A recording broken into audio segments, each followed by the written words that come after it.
Welcome back to the channel. So today we're going to do something different. Instead of cooking in butter, I'm going to be baking. And it's going to be a little bit of an Asian fusion here going on.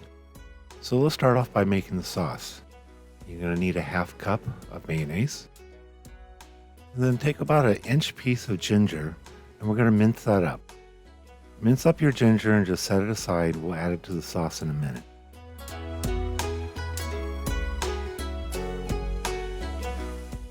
So now we're also going to grab about a quarter cup's worth of cilantro. That should add a nice floral note to this. Need the juice of 2 limes.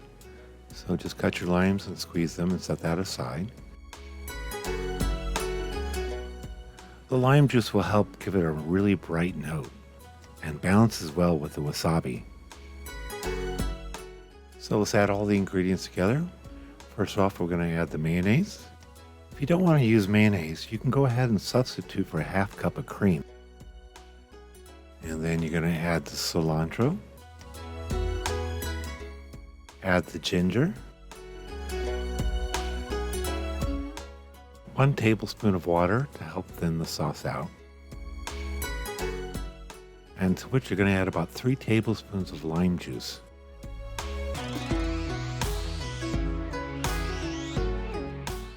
Now for the kick, we're going to do 3 teaspoons of wasabi paste.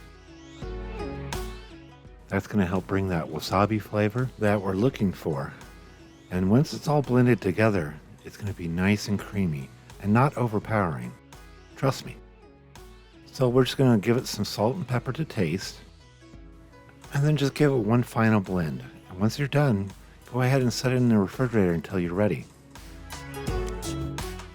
So let's prep the crust for the salmon. You're going to use a quarter cup's worth of parsley. Just go ahead and pinch off a couple pieces and set that aside.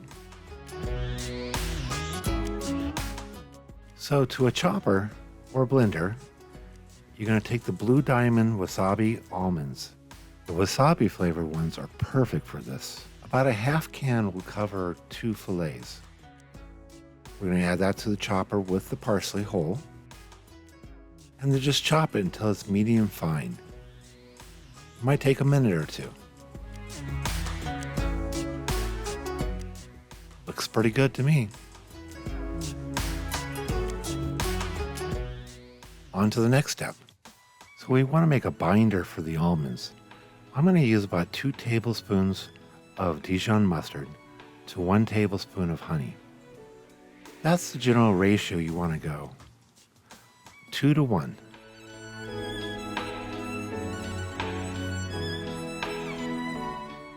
And once you've got that all incorporated, just go ahead and give it a mix. And we're going to set that aside and use it in a minute here. Okay, now we got our salmon. Let's pat those dry with a paper towel. Give it a pinch of salt and pepper. You don't need too much. Now we're going to take our honey mustard and we're going to give it a nice coat. Just a couple strokes on each fillet. We don't need it to be too thick. Just thick enough to have the almonds stick to it. Grabbing our fillets carefully, put it in the almonds and give it a nice general coat, making sure to even get the sides of the fillet. You'll have to double the almond recipe if you want to make more than 2 fillets. Just keep repeating for each one. There we go. It's looking good. So with your oven at 450 degrees, I'm going to bake these on a rack. That way it gets both sides at the same time. And you're going to need to bake them for about 12 to 15 minutes depending on the thickness of the fillet.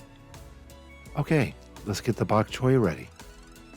So I'm going to take 1 large shallot. It usually has 2 pieces inside. And then I'm going to go ahead and mince those up and set those aside. 5 cloves of garlic. Let's go ahead and give those a good mince. And I'm just going to set those aside as well. Who doesn't love garlic? And it goes really well with bok choy. Okay, so once we've got that done, wash your bok choy, and then we're just going to find a nice gap to cut them in half. In a large skillet, I'm going to take 1 tablespoon of oil. I'm using olive oil, you can use vegetable oil. Saute the garlic and shallots until they're nice and fragrant. Keep stirring them, that way they don't burn.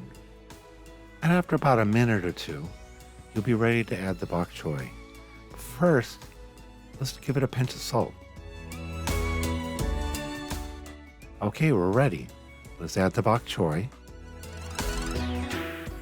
and about 2 tablespoons of soy sauce.